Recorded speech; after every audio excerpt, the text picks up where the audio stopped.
बिस्मिल्लाहिर्रहमानिर्रहीम। अस्सलाम वालेकुम दोस्तों, एक नई वीडियो के साथ हाजिर हैं। चलिए अपनी वीडियो स्टार्ट करते हैं। आज हम एक ऐसे टॉपिक के ऊपर बात करेंगे कि पिछले 50 साल के अंदर इंडिया ने पाकिस्तान के खिलाफ किस किस्म की जो है वो हरकतें की और उन मामलात के अगेंस्ट पाकिस्तान का क्या जवाब था। पिछले एक साल के दौरान बहुत से इंडियंस ने मेरे इस चैनल को देखना शुरू किया है। कई उनमें से अच्छे किस्म के कॉमेंट्स वगैरह भी करते हैं, लेकिन कई उनमें से ऐसे हैं जो सिर्फ एक ही बात करने आते हैं, 1971, 93,000, इस तरह की बातें करते हैं। आज 50 साल हो गया उस 1971 को, वो तो हो गया जो होना था। उस 50 साल के बाद इंडिया ने 7 ऐसी हरकतें की हैं और पाकिस्तान ने उनका क्या जवाब दिया, आज मैं उनके ऊपर बात करूंगा। 71 की जंग के बाद 74 के अंदर इंडिया ने क्या किया कि इंडिया ने एक न्यूक्लियर टेस्ट कर दिया। अब इंडियंस की तरह आप सोच को देखें, उसको उन्होंने नाम दिया स्माइलिंग बुद्धा का और कहा जी ये एक पीसफुल न्यूक्लियर टेस्ट था। मुझे एक बात कोई बता दे, ये पीसफुल न्यूक्लियर टेस्ट क्या होता है? मतलब आप ये समझते हैं कि अगला बेवकूफ़ है। एनीवे, इंडिया एक इतनी बड़ी अनस्टेबिलिटी ले आया इस सब कॉन्टिनेंट रीजन के अंदर कि पाकिस्तान को उसका जवाब देना जो था वो लाजमी हो गया और पाकिस्तान ने एक अपना न्यूक्लियर वेपन्स प्रोग्राम जो है वो शुरू किया। पाकिस्तान का न्यूक्लियर प्रोग्राम उससे पहले भी था, कराची के अंदर कनूब के नाम से। आई बिलीव आज भी ये वर्किंग हालत में है। पाकिस्तान का न्यूक्लियर प्रोग्राम तो पहले से था, लेकिन पाकिस्तान ने उससे कभी भी न्यूक्लियर वेपन्स बनाने की कोशिश नहीं की थी। लेकिन जब 74 के अंदर इंडिया ने ये न्यूक्लियर टेस्ट किया तो उसके बाद ये ज़रूरी हो गया कि पाकिस्तान अपना एक न्यूक्लियर वेपन्स प्रोग्राम जो है उसको स्टार्ट करे और पाकिस्तान ने उसको स्टार्ट किया। और 1984 के अंदर पाकिस्तान इस काबिल हो चुका हुआ था कि वो एक एटम बॉम्ब बना सके। 1984 के अंदर पाकिस्तान ने इसका एक कोल्ड टेस्ट भी कर लिया था। हॉट टेस्ट नहीं किया था, पॉलिटिकल रीजंस थी, लेकिन 1984 के अंदर पाकिस्तान ने इसका कोल्ड टेस्ट कर लिया था और पाकिस्तान के पास एक बॉम्ब मौजूद था। इंडिया ने यह हरकत की, पाकिस्तान ने 10 सालों के अंदर उसको नलीफाई कर दिया।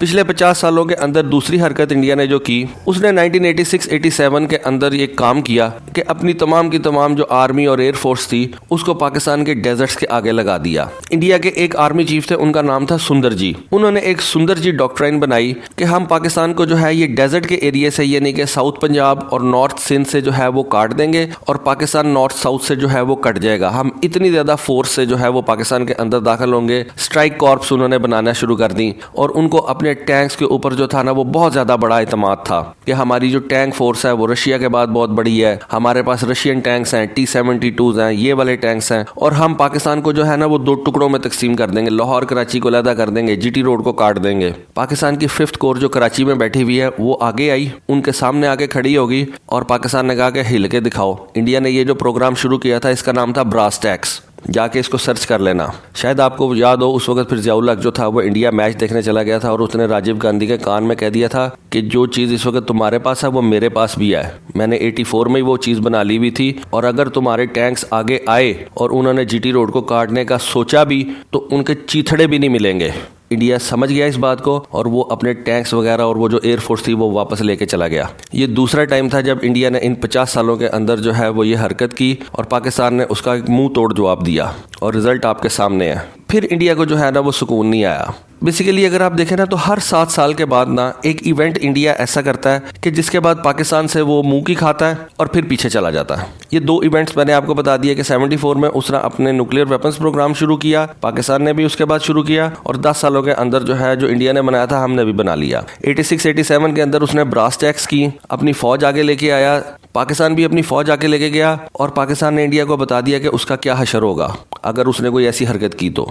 तीसरा काम इंडिया ने क्या किया कि 90s के अंदर उसने ये अग्नि और पृथ्वी प्रोग्राम जो है ना उनको शुरू कर दिया। अब ये बेसिकली है स्ट्रेटेजिक मिसाइल्स, ये शॉर्ट रेंज और मीडियम रेंज के मिसाइल्स हैं। इससे तमाम का तमाम पाकिस्तान जो है ना वो इंडिया के निशाने पे आ गया। पाकिस्तान ने ये काम शुरू नहीं किया। पाकिस्तान ने क्या किया कि इस पृथ्वी और अग्नि के जवाब में पाकिस्तान ने अपना गौरी बनाया, गजनवी बनाया और शाहीन मिसाइल बनाया और आज इंडिया का एक एक कोना जो है ना वो पाकिस्तान के इन मिसाइलों की रेंज में है। इवन इंडिया का ये जो अंडमान एंड निकोबार आइलैंड्स है ना वो भी पाकिस्तान के इन मिसाइलों की रेंज में है। काम शुरू इंडिया ही करता है, खत्म पाकिस्तान करता है। अच्छा आगे चलें, इंडिया को फिर सुकून नहीं आया। वही ना वो 7 साल का आपने जेन में रखना है। फिर 98 के अंदर इंडिया ने क्या किया, सब सुकून में चल रहा था। इंडिया ने क्या किया कि 5 धमाके कर दिए मई के अंदर। उसके बाद जो इंडिया के पॉलिटिशियंस थे उन्होंने इतनी इररिस्पॉन्सिबल स्टेटमेंट्स दी, पाकिस्तान को ये कर देंगे वो कर देंगे। वो जिस तरह इंडिया का मीडिया बोलता है हर वक्त क्या कर लिया आपने पाकिस्तान का? 2 हफ्तों के अंदर पाकिस्तान ने 6 धमाके कर दिए। क्या कर लिया आपने? फिर वही काम किया, उसके बाद बोलना शुरू किया, पाकिस्तान ने एक ऐसा जवाब दिया, फिर पीछे चले गए, फिर चुप करके बैठ गए, सुकून हो गया। पिछली सदी खत्म हो गई, नई सदी आ गई।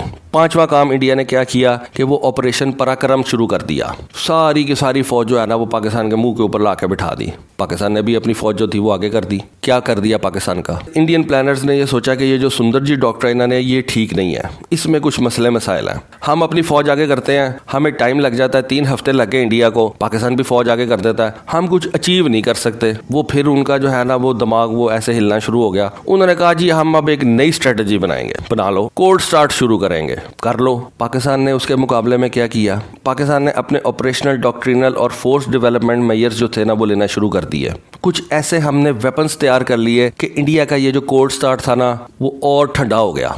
पहले तो 10 साल इंडिया मानता ही नहीं था कि हमने कोई कोल्ड स्टार्ट डॉक्ट्रिन जो है वो बनाई भी हुई है या नहीं। 2014 के अंदर इंडिया ने ये एडमिट किया कि हाँ हम एक कोल्ड स्टार्ट डॉक्ट्रिन जो है उसके ऊपर वर्क कर रहे हैं। कहाँ गई कोल्ड स्टार्ट डॉक्ट्रिन? फिर वो सुंदर जी भी फेल कर दी थी, कोल्ड स्टार्ट लेके आए, वो भी फेल कर दी। ये 5वां मौका था जब इंडिया को जो है वो मुंह की खानी पड़ी। 6वां मौका ले आओ। फरवरी 2019 के अंदर इंडिया के दिमाग में एक और चीज़ चढ़ी कि जी हमारे इलेक्शंस आ रहे हैं, हमने इलेक्शन जीतने हैं। मोदी ने कहा जी इलेक्शंस लड़ने हैं तो एक ही काम है, पाकिस्तान को मारना शुरू कर दो, पाकिस्तान के ऊपर हमला कर दो। हमला कर दिया इन्होंने पाकिस्तान के ऊपर, वो बालाकोट स्ट्राइक कर दी। ठीक है जी, कर दी, रात के वक्त की। अगले दिन पूरा दिन इंडिया के त्यारे जो थे वो हवा में फिरते रहे कि आज आया पाकिस्तान, अभी आया पाकिस्तान, अभी आया पाकिस्तान। पाकिस्तान से क्या सुकून करो, देखा जाके क्या हुआ वहां पे। अगले दिन अपने त्यारे जो थे 9 बजे भेजे, सुबह के वक्त भेजे, जितने बजे भी मर्जी भेजे। बॉम्ब्स भी गिराए राजौरी सेक्टर के ऊपर। उस वक्त बिपिन रावत उधर मौजूद था, उसको मारा भी नहीं। इंडिया का उस वक्त आर्मी चीफ था बिपिन रावत, जिस जगह पे मौजूद था उसके साइड पे करके बॉम्ब गिराए। अगर उसके ऊपर बॉम्ब गिरा देते तो वो जंग शुरू हो जानी थी। लेकिन जो इंडिया ने काम किया उसका जवाब दिया, सुबह के वक्त दिया। अभिनंदन साहब आए, SU-30 आए, गिरा दिए। एमराम मारा, गिरा दिए। वो किधर गए? R-77 फारग हो गए सारे। वो किधर गया? सुकोई का 400 किलोमीटर वाला रडार, फारग कर दिया सब कुछ। इतना ज्यादा पैनिक फैल गया इंडियन एयरफोर्स के अंदर कि वो जो हेलीकॉप्टर अभिनंदन को रेस्क्यू करने जा रहा था, इंडियन एयर ट्रैफिक कंट्रोलर्स ये समझे कि ये पाकिस्तान ने कोई जहाज भेज दिया, उसी के ऊपर अपना सरफेस टू एयर मिसाइल चला दिया। वो जाके सही लगा, अपने बंदे मार दिए। अगले दिन अपने वेस्टर्न कमांड का जो एयर चीफ था उसको फारग कर दिया। मतलब पंगा लिया, लेकिन उसके बाद पाकिस्तान से जो जवाब मिला उसके बाद हिम्मत नहीं हुई। आज एक और आपको बीच की बात बता देता हूँ। जब पाकिस्तान ने ये 2 जहाज गिराए ना, इंडिया जितना मर्जी कहे कि 2 नहीं थे, 1 ही था, ये था वो था, जो मर्जी कहे, उनको भी पता है, उनको भी पता। आज तक रोते पीटते आ रहे हैं, F-16 गिरा दिया, ये कर दिया, वो कर दिया। मुझे लोग कहते हैं उसने वीडियो बना दी, उसका जवाब दो। मैं कहता हूँ मुझे जरूरत ही नहीं है, मैं बेवकूफ़ हूँ, मैं इनकी बातों का जवाब दूँ? मुझे पता है कि इनके साथ क्या हुआ। इनकी एयरफोर्स को पता है, इनको खुद को पता है कि इनके साथ क्या हुआ। वो रात के 3 बजे जो 2 पायलट इकट्ठे एक गाड़ी के अंदर जा रहे थे और उनका एक्सीडेंट हुआ और वो मर गए, वो कौन थे? वो SU-30 के पायलट्स थे। और रात के 3 बजे कौन सा रोड एक्सीडेंट होता है, और वो भी फरवरी की रातों में? पागल समझा हुआ है। मोदी को गुस्सा चढ़ गया। अभी ये 6वां पॉइंट ही चल रहा है, 7वें पे नहीं गया। मोदी ने इन सबको बुला लिया, इनके air chief, army chief, naval chief. उसने कहा जी पाकिस्तान को जवाब देना। अब ये जो काम पड़ गया, पाकिस्तान ने 2 जहाज गिरा दिए हैं, हमने अपना हेलीकॉप्टर गिरा दिया है, हमने अपना वो जो वेस्टर्न कमांड का एयर चीफ था उसको फारग कर दिया है, पाकिस्तान को जवाब देना। अच्छा जी, कैसे जवाब देना? मोदी ने एक वर्ड यूज किया था उस रात, जाओ पूछ लेना किसी अपने बड़े को। उसने कहा था ये कत्ल की रात होगी। पाकिस्तान ने कहा था कत्ल की रात तो जरूर होगी, लेकिन कत्ल किसी और जगह पे ही होगा। मोदी ने सोचा हम ये ब्रह्मोस चला देंगे। पाकिस्तान ने कहा चला दो, 1 चलाओगे 3 आगे से मारेंगे। इंडिया ने 6 हमारे टारगेट्स जो थे ना उनके ऊपर ब्रह्मोस लॉक कर लिए। पाकिस्तान ने 18 टारगेट्स लॉक कर दिए इंडिया के अंदर, और पैगाम पहुंचा दिया कि अगर ये 6 मिसाइल चले तो 18 टारगेट्स आपके नहीं रहेंगे, 1 के मुकाबले में 3 का जवाब देंगे। फिर वो कत्ल की रात जो थी वो अमन की रात में तब्दील हो गई। मोदी घर जाके सो गया। पूछ लेना किसी से ये कत्ल की रात वाला क्या सीन था, और ये मोदी ने किस बारे में कहा था, और मोदी ने ये क्यों कहा था ये कत्ल की रात होगी।